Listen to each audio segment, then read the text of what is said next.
Hello students, daily classes में आपका स्वागत है। आज 6 जुलाई 2024 का करंट अफेयर देखेंगे। राजस्थान के विशेष संदर्भ के साथ अति महत्वपूर्ण प्रश्नों सहित जो आपके एग्ज़ाम में सीधे सीधे पूछे जाते हैं। राजस्थान का करंट अफेयर भी रहेगा, राष्ट्रीय स्तर का भी रहेगा, अंतर्राष्ट्रीय स्तर का करंट अफेयर भी हम कवर करेंगे। डेली क्लासेस का टेलीग्राम चैनल भी आप ज्वाइन करें, वहाँ भी आपको इसी तरह इन्फॉर्मेशन मिलती रहती है। तो चलिए आज की क्लास हम शुरू करते हैं।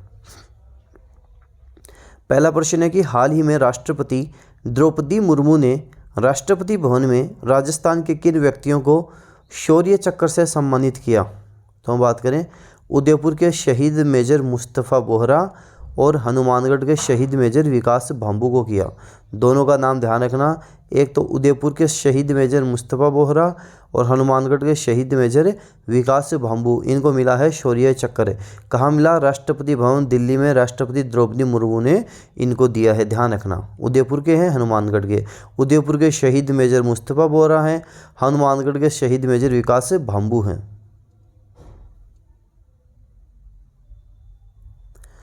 हाल ही में ब्रिटेन में प्रधानमंत्री ऋषि सुनक की कंजर्वेटिव पार्टी को 190 साल बाद सबसे बुरी हार झेलनी पड़ी। यहाँ के नए प्रधानमंत्री कौन बन गए हैं? यहाँ के लेबर सुप्रीमो स्टारमर बन गए हैं। स्टारमर नए प्रधानमंत्री बन गए हैं। स्टारमर ब्रिटेन के 58वें प्रधानमंत्री होंगे।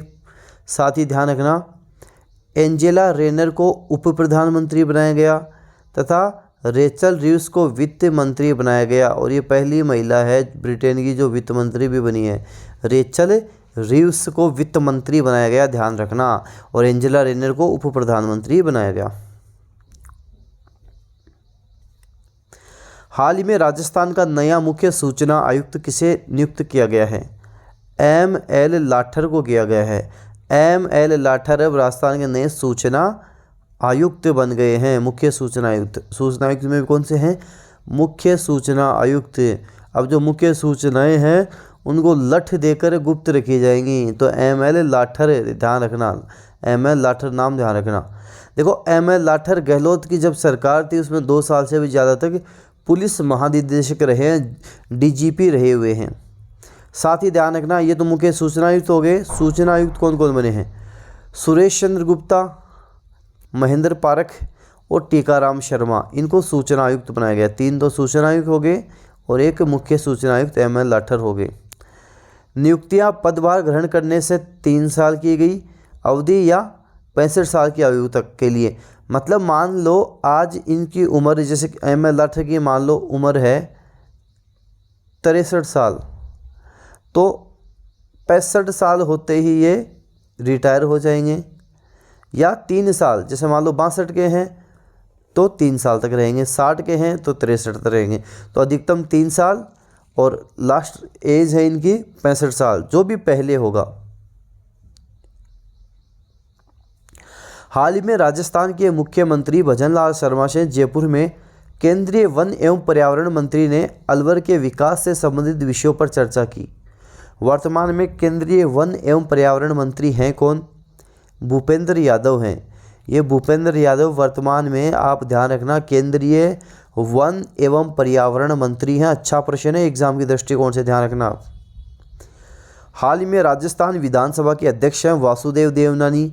तो वासुदेव देवनानी ने अजमेर में आंध्र प्रदेश के राज्यपाल से मुलाकात की।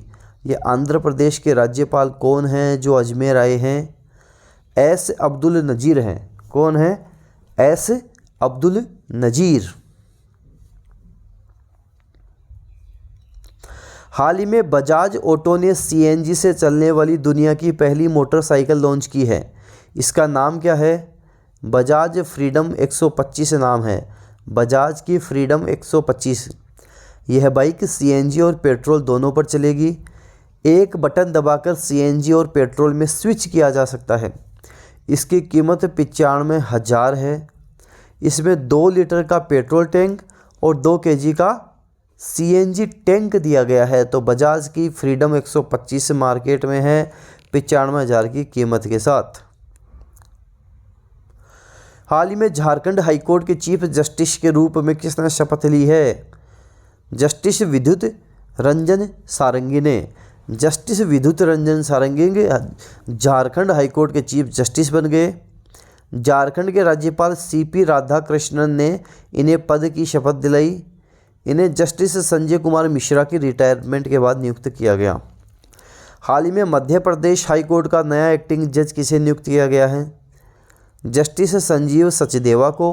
ये जस्टिस शील नागू की जगह पदभार ग्रहण करेंगे। हाल ही में पंजाब हरियाणा हाईकोर्ट के चीफ जस्टिस कौन बने? तो हाईकोर्ट के एक्टिंग चीफ जस्टिस शील नागू बन गए हैं। शील नागू बन गए हैं पंजाब हरियाणा के। ये जस्टिस जीएस संधावालिया का स्थान लेंगे।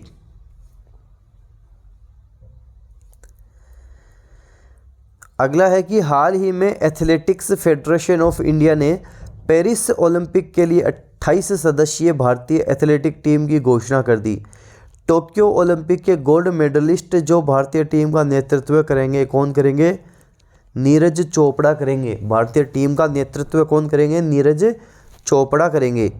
नीरज चोपड़ा के साथ ही इस बार जेवलिन में किशोर जेना भी भाला फेंकते हुए नजर आएंगे।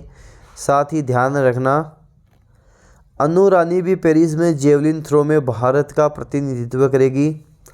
पेरिस ओलंपिक के 28 सदस्यीय एथलेटिक्स में 17 तो पुरुष हैं और 11 महिलाएं हैं। 17 पुरुष 11 महिलाएं, 28 हैं टोटल।